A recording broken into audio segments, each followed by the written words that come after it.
Hi mga langga, and hello din po sa lahat ng ating viewers, listeners, and subscribers, pati na rin sa ating mga haters. Sa pagpapatuloy ng ating kwento, kung bago ka pa lamang dito sa ating channel, huwag kalimutang mag-like, comment, share, and subscribe at pindutin nyo na rin yung notification bell para maging updated pa po kayo sa mga susunod pang mga video.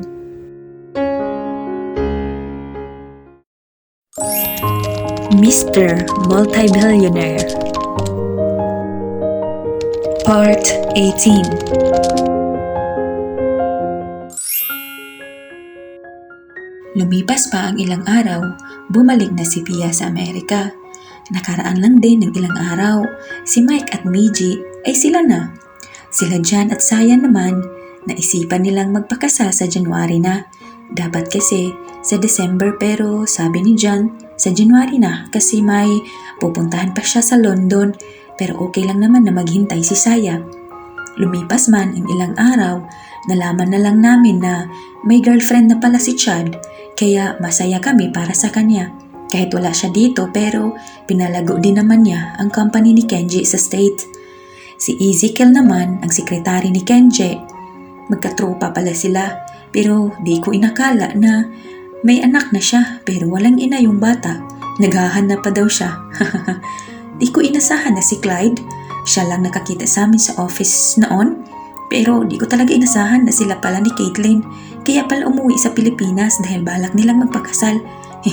Congrats sis. 3 linggo, kinasala sila. Ako naman at si Kenji, ganun pa rin, palaging nag-aaway, nag-aasaran, pikunan at hindi rin mawala ang selusan. Si Chang naman, may asawa na siya, kaso may anak na ang lalaki na to. Walang mga ina ang mga bata pero okay lang naman kay Chang. Hindi rin ako mabahala kay Chang kasi ginagalang naman siya sa mga anak ng lalaki. Masaya ako kay Chang dahil simula nung bata pa ako na ang inasikaso niya. Hindi nga nakapag-asawa eh. Pero I'm very thankful talaga sa mama ko. Sorry kung madami man akong sinasabi pero sisimula na ang story namin ni Kenji. Hindi kami pumasok ni Kenji sa trabaho. Naisipan namin magbakasyon muna kami sa Palawan. So today, andito kami sa Palawan. Andito ako ngayon sa kusina, nagluluto ng breakfast. Si Kenji naman, tulog pa. Tulog mantika yun. Kaya ako naman nagluluto ng breakfast namin. Sa pagluluto ko, nabigla akong may kamay nasa tiyan ko. Ano niluluto mo, babe? Sabi nito habang yung mukha niya nasa balikat ko. Gising ka na pala, sabi ko at humarap sa kanya. Gusto ko ng good morning kiss, sabi nito. Ewan ko sa'yo, sabi ko at inilagay ko na yung mga niluluto ko sa lamesa. Sabay na kaming kumain ni Kenji. Nang matapos na kaming kumain ay nagligpit na ako. Pagkatapos ko maglinis sa kusina, nakita ko si Kenji naka-formal ng suot. Saan ang punta mo? Tanong ko habang inaayos ko ang buhok ko. May pupuntahan akong meeting, sabi nito. Ha? May meeting ka? Kanino? Curious kong tanong. Babe, alis na ako, late na kasi ako. Sabi niya at hinalikan niya ako sa noo. Umalis na siya. Bakit hindi niya sasabihin kung sinong ka-meeting niya? Heist, wala akong magawa dito kaya pumunta muna ako sa mall. Samantala, on someone's point of view, sis, akalain mo si Sir Kenji ay nakahanap na siya ng matinong girlfriend? Hindi yun kagaya noon? Sabi ni Jennifer. Si Ma'am Tori ba tinutukoy mo matino? Sabi ko. Oo, mabait siya diba? Sabi naman niya. Oo, mabait naman si Ma'am Tori no? Ano ba sa tingin mo? Pangit yung ugali? Sabi ko sa kanya habang naglalakad ako. Napahinto ako kasi hinablot ako ni Jennifer. Sis, diba si Sir Kenji yun? Turo niya at nakita ko naman. Di ba nasa Palawan sila ni Ma'am Tori? Pero bakit siya nandito? Ulit ni Jennifer. Ewan, pero sino yung babaeng kasama niya? Tanong ko. Tingnan mo mga tingin nilang dalawa, may kakaiba. Hindi ba? Sabi ko kay Jennifer. Oo, alam ko na. Kailangan natin sila picturean. Sabi nito at ginawa niya. Huy, hindi ko siya napigilan. Isend ko na to kay Miss Tori. Sabi ko. Huy, wag mo yan gawin! Sabi ko at nasendan niya nang kinuha ko cellphone niya. Nako, nasend na. Sabi niya, paano na? Sabi ko, Lagot tayo. Hindi, lagot si Sir. Sabi ko. On Tori's point of view, andito ako ngayon sa mall, namimili ng mga damit. Grabe, magaganda pala mga damit dito sa Palawan. Natawa lang ako kasi maraming nagtatanong sa akin kung half ba ako dahil nga nagtatagalog ako. Pero sinabi ko naman yung totoo na hindi naman talaga ako half. Sa paglalakad ko, dumunog yung cellphone ko. One message? Unknown number? Sino to? Tiningnan ko, anong message? Nagulat ako. Isang litrato. Teka, si Kenji to at ito, sino naman kasama niya? Siya ba ang kamiting nito? Bakit sila magkahawak ng kamay? Ibig sabihin wala siya dito sa Palawan? Wala akong ibang iniisip kundi bumalik ako at hahanapin ko si Kenji doon. Hindi ako mapakali at hindi ko rin inasahan na lulukuhin pala niya ako. Nakapunta na ako pero diretso uwi ko sa kanila ni Chang. Sinalubong ako ni Chang at ng kanyang asawa. O Tori, bakit ka nandito? Akala ko ba nasa Palawan ka? Sabi ni Chang. Chang, magbihis lang ako at pupunta na ako kila Meiji. Sabi ko. Umakyat na ako sa kwarto ko at nagbihis na. Hindi na ako nagpaalam kay Chang. Busy naman sila sa shop niya. Dumiretso na ako sa kotse ko at pumunta na kila Meiji. Nakarating na ako sa bahay nila Meiji. Pinapasok naman ako ng mama nila. Nakita ko si Meiji may ginagawa sa laptop niya. Wala akong ginawa kaya niyakap ko siya at umiyak. Tori, bakit? Ano problema? Tanong ni Meiji. Samahan mo ko puntahan si Kenji please. Sabi ko, bakit? Anong problema ha, Tori? Sabi niya habang nagyayakapan kami. Basta, puntahan na natin siya. Sabi ko at patuloy pa rin tumutulo mga luha ko. O sige, pupuntahan natin siya. Magbibihis lang ako. Sabi ni Meiji at nagbihis na siya. Umalis na kami ni Meiji sa bahay nila at pinuntahan na si Kenji kung saang restaurant siya nakatambay kasama nung babae na to. Nakarating na kami sa restaurant at bumaba na kaming dalawa ni Meiji. Pumasok na kami ni Meiji. Pagpasok ko pa lang, nakita ko si Kenji. Masayang kinausap yung babae. Dumapit kami sa kanila. Kenji! Tawag ko sa kanya. Napatayo naman siya. Para siyang nakakita ng multo sa harap niya. Nabigla ka ba? Hayop ka?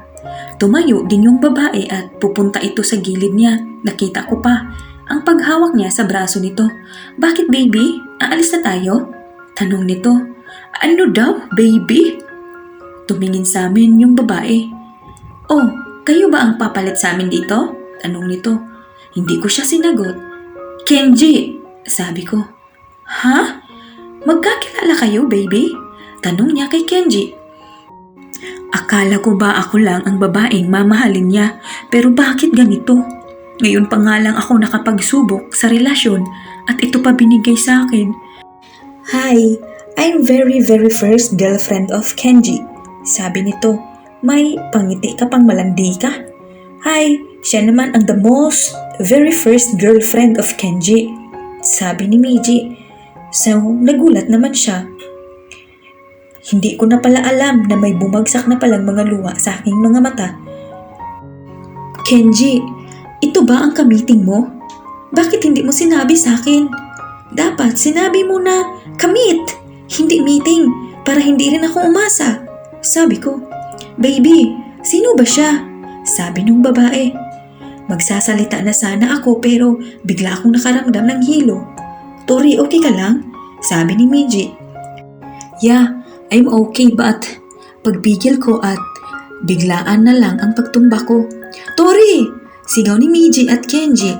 Tumawag kayo ng ambulance! Sigaw ni Meiji. Ilang minuto dumating na yung ambulance at dinala na ako sa hospital. Nagising na lang ako, nasa kama na ako. At may nakatusok sa kamay ko. Hindi ko alam kung nasaan ako. Nakita ko si Meiji sa gilid ko at si Kenji naman, katabi niya yung babae. Nasaan ako? Tanong ko kay Meiji. Tori, are you alright? Sabi ni Meiji. Lumapit naman yung dalawa sa kama. Okay lang ako. Sabi ko. Tinakot mo ko sobra. Sabi ni Meiji. Tori, are you okay? Tanong ni Kenji sa akin. Di mo ba narinig na okay lang ako? Sabi ko sa kanya at nagsab sa kanya. Tori, I'm sorry. Sabi ni Kenji. Bakit ka nagsorry? Wala ka naman kasalanan at pwede ba umalis ka na dito? Ayaw makita pagmumukha niyong dalawa, sabi ko. Pero Tori, pinigilan siya ni Miji. Kenji, di ba sabi niya, umalis na kayo at isama mo na yung babae mo? Sabi ni Miji. Hindi ako babae niya. Sigaw ng babae. Ano ka ba ni Kenji, Toy? Tanong ni Miji. Ikaw! Sasampalin na sana niya si Miji, pero pinigilan siya ni Kenji. Let's go! Sabi ni Kenji at umalis na sila. Tori, okay ka lang ba? Sabi ni Miji. Hindi ko pala alam na umiyak na ako. Pumasok bigla yung doktor. Kayo po ba ang pamilya ng pasyente? Sabi nito. Hindi po. Kaibigan lang niya ako, sabi ni Miji. Okay, so her condition, she must be careful, sabi ng doktor. Ha? Bakit po, Dok? Anong nangyari sa kaibigan ko? Tanong ni Miji. Nagdadala siya ng tao, dapat siya maging maingat at kailangan niya rin magpahinga, sabi ng doktor. Ganun ba, Dok? Ako na po bahala sa kanya, sabi ni Miji. Okay, sabi ng doktor at umalis na. Di ko inasahan na buntis ka, Tori. Sigurado ako si Kenji ama niyan, sabi ni Miji. Kahit siya, ang ama nito, kaya ko naman alagaan mag-isa ang anak ko, kahit wala siya. Pumunta ako sa company ni Kenji para mag-resign. Sa pagliligpit ng mga gamit ko sa office, bigla siyang dumating. What are you doing? Tanong ni Kenji. Aalis na ako. Simpleng sagot ko. Magpapaliwanag ako, Tori. Please, huwag mo kong iwan, sabi ni Kenji. Tabi, umalis ka sa dinadaanan ko, sabi ko sa kanya. Please, pakinggan mo ko. Pagmamakaawa ni Kenji. Hindi ko na kailangan ng explanation mo, sabi ko at tinulak ko siya. Nakita ko si Ezekiel kaya binigay ko sa kanya ang mga gamit na nasa loob ng kahon. Pati na rin yung resignation paper ko, binigay ko rin sa kanya. Ikaw na bahala dyan, sabi ko kay Ezekiel at umalis na ako doon. Nakauwi na ako sa bahay namin at diretso ang punta ko sa kwarto ko. Kinabukasan, maaga ang gising ko. Ganun pa rin, nakahiga ako. Masama kasing pakiramdam ko kapag tumayo ako. May biglang kumatok sa pinto ko. Tori, aalis kami, hindi ka ba sasama? Sabi ni Chang. Pass muna ako, Chang. Kayo lang muna, sabi ko. O sige, mag-iingat ka dito, aalis na kami, sabi ni Chang. Opo, sagot ko. Sa kakahiga ko, umiikot ang paningin ko. Para akong nasusuka. Nagmamadali akong pumunta sa CR at doon na ako nagsusuka. Grabe, ang sama ng pakiramdam ko. Lumabas ako sa kwarto ko at pumunta ako sa kusina para kumuha ng maiinom. Sa pag-inom ko, biglang may nag-doorbell kaya pumunta ako para buksan. Pagbukas ko, sila Miji pala at Caitlin, Saya ang dumating. Tori, kamusta? Bati sa akin ni Miji at niyakap nila ako isa't isa. Bakit kayo nandito? Tanong ko. Ito, sabi ni Saya. Ano to? Tanong ko. Binigay yan ng boyfriend mo sa amin, sabi ni Caitlin. Sweldo mo daw yan, sabi naman ni Miji. So binabayaran niya ako.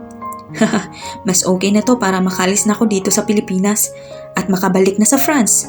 Ayaw ko na makita ang pagmumukha niya. So ano gagawin mo dyan? Tanong ni Saya. Pambili ng passport sa France, sabi ko sa kanila. So, aalis ka dito? Tanong ni Caitlin. Oo, sagot ko. Mamimiss ka namin, sabi ni Miji.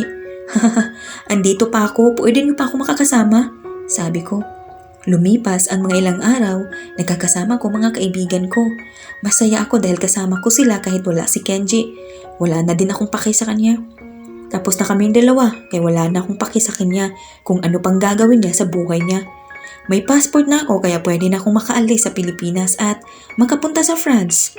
Nagligpit na ako ng mga damit ko at inilagay sa mga bagahe ko. Andito lahat ng mga kaibigan ko at di ko inasahan, andito rin si Ezekiel. Hinatid nila ako sa airport at doon na sila nagpapaalam sa akin. Mamimiss ka namin, Tori, sabi ni Saya. Ako rin, mamimiss ko din kayo, sabi ko. Mag-iingat ka, sabi ni Ezekiel at niyakap ako. Niyakap nila ako isa-isa. Sige na, baka mauwi pa tayo sa iyakan dito, sabi ko at lahat kami tumatawa.